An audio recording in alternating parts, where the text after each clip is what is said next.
ये है talks news network और आप देख रहे हैं पॉलिटॉक्स, राजनीति का कच्चा चिट्ठा। राजस्थान के सियासी संग्राम की शुरुआत में ही पॉलिटॉक्स ने 9 जून को एक खबर चलाई थी। खबर का शीर्षक था, मुंगेरी लाल के हसीन सपने से कम नहीं है अब राजस्थान में सत्ता परिवर्तन, जिसमें साफ तौर पर मैसेज दिया गया था कि राजस्थान में कोई सिंधिया बनने की कोशिश ना करे।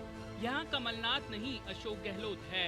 अब राजस्थान की सियासी घमासान के थमने के साथ ही पॉलिटॉक्स की 2 महीने पहले जारी की गई खबर की पुष्टि हो गई है। मुख्यमंत्री अशोक गहलोत के अनुभव और जादुई नेतृत्व ने सचिन पायलट और भाजपा की उस योजना को ऐसी पटकनी दी है कि आने वाले कई समय तक राजनीतिक गलियारों में इसका जिक्र होगा।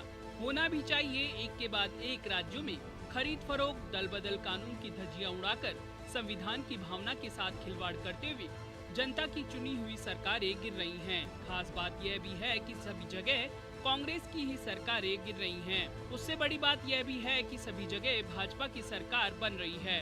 पूरे प्रदेश में अब तक 110 विधायक बागी होकर भाजपा से मिलकर नई सरकारें बना चुके हैं। भाजपा लाख सच छुपाए सच छुप नहीं सकता। राजस्थान के सियासी खेल में भी पायलट और भाजपा का गठजोड़ था, लेकिन यहाँ कामयाबी नहीं मिल सकी, क्योंकि यहाँ कांग्रेस के पास अशोक गहलोत जैसा मजबूत अनुभवी नेता बैठा है।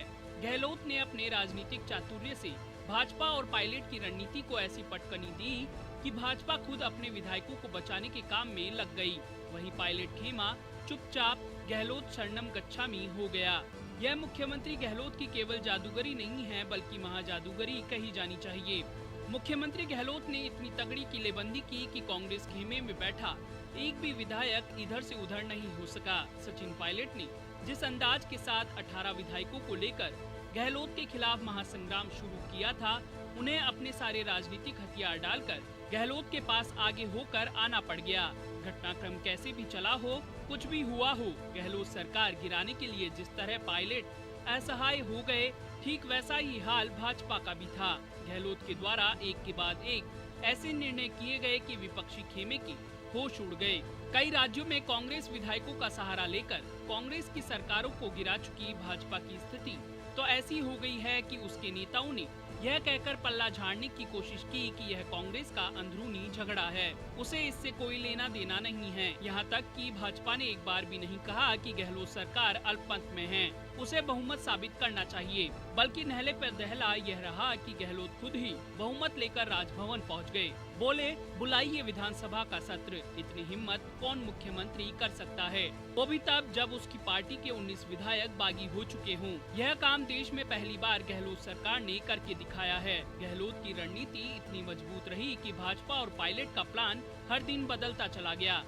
आखिर में दोनों के पास एक दूसरे से दूर होने के अलावा कोई चारा नहीं रहा। इस पूरे सियासी संग्राम में जहां एक और मुख्यमंत्री गहलोत ने लोकतंत्र और अपनी सरकार को बचाया, बल्कि विधायकों की खरीद फरोख्त संबंधी ऑडियो टेप जारी कर लोकतंत्र विरोधी मुहिम में शामिल किए जाने वाले हथकंडों को एक्सपोज भी किया। सीएम गहलोत बहुत पहले से ही यह बात बोलते आ रहे हैं कि देश में चुनी हुई सरकारों को गिराने का षड्यंत्र किया जा रहा है।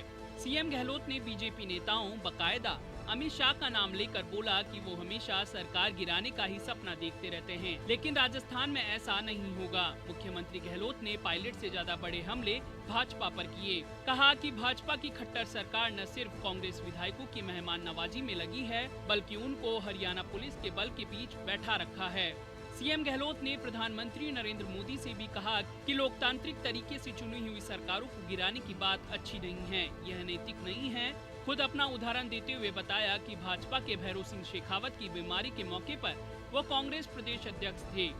कुछ लोगों ने उनकी सरकार को ऐसे मौके पर गिराने का षड्यंत्र रचा, लेकिन खुद गहलोत ने पहल करते हुए उस षड्यंत्र को नाकाम कर दिया। गहलोत बार बार कहते रहे कि चुनी हुई सरकारों को गिराने की परंपरा अच्छी नहीं है। कम से कम राजस्थान में तो ऐसा किसी भी हाल में नहीं होना चाहिए, चाहे सरकार किसी की भी हो। वहीं मुख्यमंत्री गहलोत ने सचिन पायलट खेमे के लिए ऐसी स्थिति खड़ी कर दी कि उनके पास 2 ही विकल्प बचे, या तो अपना इस्तीफा दे दें या फिर खामोशी के साथ बिना शर्त लौट कर आ जाएं वापस। हुआ भी वही। सीएम गहलोत से नाराज होकर गए सचिन पायलट को मुख्यमंत्री पद से अशोक गहलोत को हटाने के लिए अपनी सबसे बड़ी और पहली मांग ही छोड़नी पड़ गई। इसी बात को लेकर ही तो पायलट ने बागी बनकर संग्राम शुरू किया था, लेकिन गहलोत ने उन्हें हाशिए पर ला दिया।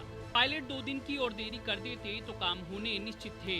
पहला, पायलट के 18 विधायकों का खेमा आधा रह जाता और दूसरा, बाकी बचे विधायकों की विधायकी भी जाती और 6 साल के लिए चुनाव लड़ने से अयोग्य भी साबित हो जाते, यानी कि पूरे राजनीतिक करियर पर काफी समय के लिए प्रश्न चिन्ह लग जाता।